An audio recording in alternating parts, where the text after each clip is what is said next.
पश्चिम बंगाल दौरे पर पहुंचे गृह मंत्री अमित शाह ने ममता के किले में बड़ी सेंध लगाई है। टीएमसी के बागी शुभेंदु अधिकारी, एक सांसद और 9 विधायकों ने शाह के मंच से बीजेपी की सदस्यता ली। अमित शाह ने 200 से ज्यादा सीट जीतने का दावा किया। पश्चिम बंगाल के मिदनापुर जिले में गृह मंत्री अमित शाह ने एक किसान के घर खाना खाया। शाह के साथ बीजेपी के महासचिव कैलाश विजयवर्गीय और पश्चिम बंगाल बीजेपी प्रमुख दिलीप घोष ने भी बेलीजोरी गांव में किसान के घर पर खाना खाया। केंद्रीय गृह मंत्री अमित शाह 2 दिवसीय पश्चिम बंगाल के दौरे पर हैं। मिदनापुर में रैली करने से पहले उन्होंने सिद्धेश्वरी मंदिर में पूजा अर्चना की। शाह ने स्वामी विवेकानंद को श्रद्धांजलि अर्पित की और रामकृष्ण मिशन आश्रम पहुंचकर पूजा भी की। पीएम नरेंद्र मोदी ने कहा कि आज दुनिया को भारत की ग्रोथ स्टोरी पर भरोसा है। पैंडेमिक के दौर में भी भारत में रिकॉर्ड एफडीआई आया है। एसोचैम सम्मेलन को संबोधित करते हुए पीएम मोदी ने कहा कि भारत अपने सामर्थ्य पर भरोसा करते हुए, अपने संसाधनों पर भरोसा करते हुए आत्मनिर्भर भारत को आगे बढ़ा रहा है। पीएम ने कहा कि मैन्युफैक्चरिंग को बढ़ावा देने के लिए हम निरंतर रिफॉर्म कर रहे हैं।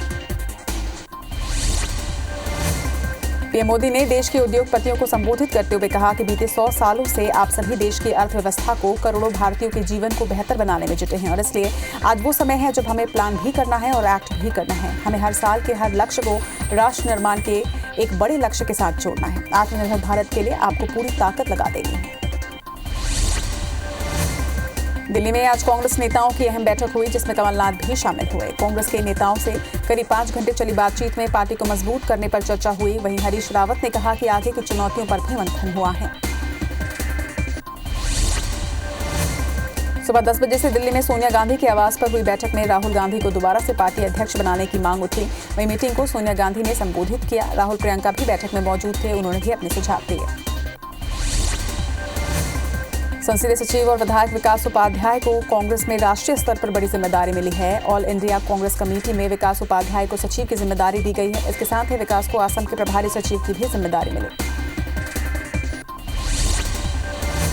चुनाव आयोग की रिपोर्ट में कांग्रेस नेता और अधिकारियों के नाम सामने आने को लेकर पूर्व सीएम दिग्विजय सिंह ने प्रदेश और केंद्र की बीजेपी सरकार के साथ ही केंद्रीय जांच एजेंसियों पर सवाल उठाए हैं।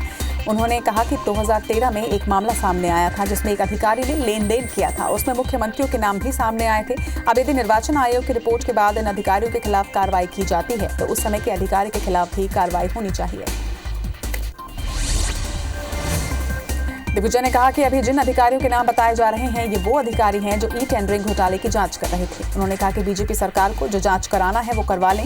इससे कांग्रेस कार्यकर्ता डरने वाले नहीं हैं। वहीं कमलनाथ सरकार टेंडरिंग और व्यापम के साथ अन्य घोटालों की जांच कर रही थी। जांच के बाद बड़े लोगों पर कार्रवाई होने जा रही थी। ये देखते हुए प्रदेश की कांग्रेस सरकार गिराई गई थी।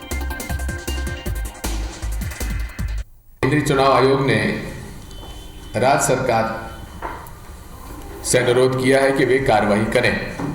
टेंडरिंग, व्यापम, पेंशन घोटाला, जो अनेक घोटाले थे, अगर ये 3 पुलिस अधिकारियों पर एफआईआर दर्ज होती तो नीरज वशिष्ठ के ऊपर भी एफआईआर दर्ज होनी चाहिए। हमारी ये मांग है।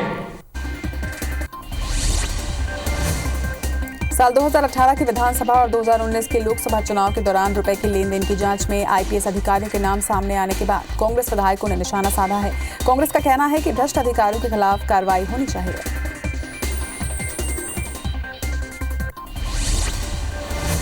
छत्तीसगढ़ के हजारों अधिकारी कर्मचारी आज आंदोलन पर रहेंगे। कर्मचारी अधिकारियों के आंदोलन और सरकार के प्रति नाराजगी पर बोलते हुए मोहन मरकाम ने कहा कि 2 वर्ष सरकार के पूरे हो चुके हैं। पहला साल कर्मचारी, किसान, मजदूर, आम जनता के लिए विशेष काम किए। अब दूसरे वर्ष पूरे 9 महीने कोरोना में चले गए। आने वाले 3 वर्षों में हम कर्मचारियों के लिए भी विशेष कार्य योजना बनाकर काम करेंगे। छत्तीसगढ़ राज्य के 2 वर्ष पूरे होते ही बीजापुर की भाजपा चुनावी बिगुल बजा दिया है। पूर्व वन मंत्री महेश गागरा ने तेलंगाना में स्थित माता समक्का सारका के प्रांगण में 2 दिवसीय शिविर लेकर भाजपाइयों को मतदाताओं से लेकर बूथ लेवल पर सफल कार्य करने के गुर सिखाए। इस दौरान 200 से अधिक लोगों ने भाजपा की सदस्यता भी ली।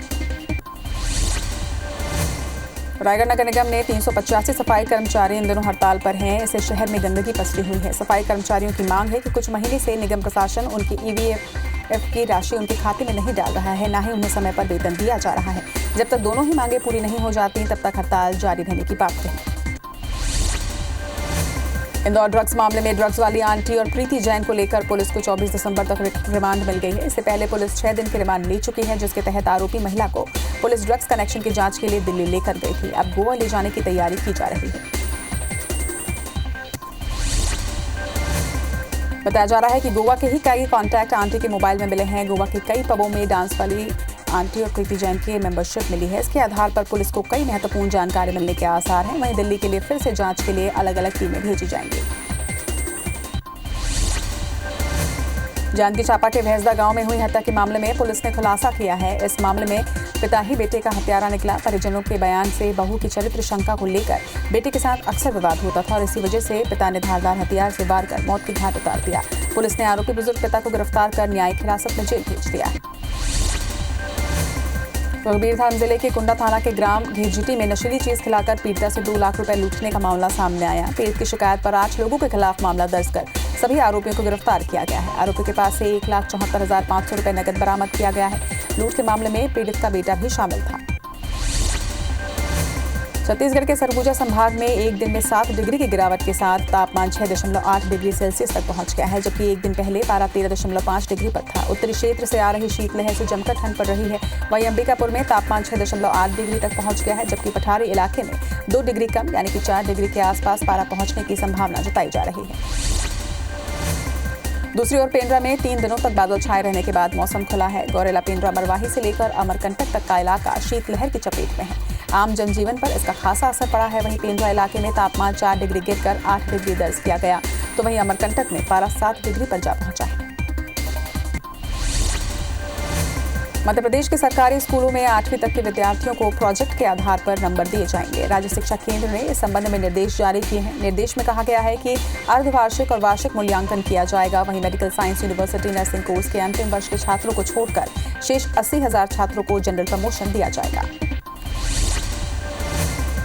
ग्रुप ऑफ मिनिस्टर्स की 22वीं बैठक आज आयोजित हुई। बैठक के बाद स्वास्थ्य मंत्री डॉक्टर हर्षवर्धन ने कहा कि भारत का रिकवरी रेट दुनिया में सबसे ज्यादा 95.46% है और हम अगले 6 से 7 महीने के बीच लगभग 30 करोड़ लोगों को वैक्सीन देने की स्थिति में होंगे। हमें विश्वास है कि 2021 का वर्ष देशवासियों के लिए बेहतर होगा और कोविड के खिलाफ जंग में भारत के लोगों को निर्णायक सफलता मिलेगी।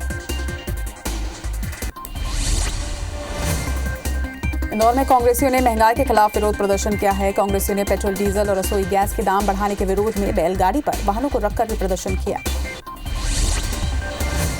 मध्य प्रदेश में तेलों के बढ़ते दामों के विरोध में कांग्रेसियों ने धरना प्रदर्शन शुरू कर दिया है। प्रदेश में महंगाई के विरोध में कांग्रेसी उपवास कर रहे हैं। इंदौर में भी कांग्रेसी कार्यकर्ता 2 घंटे के उपवास पर बैठे।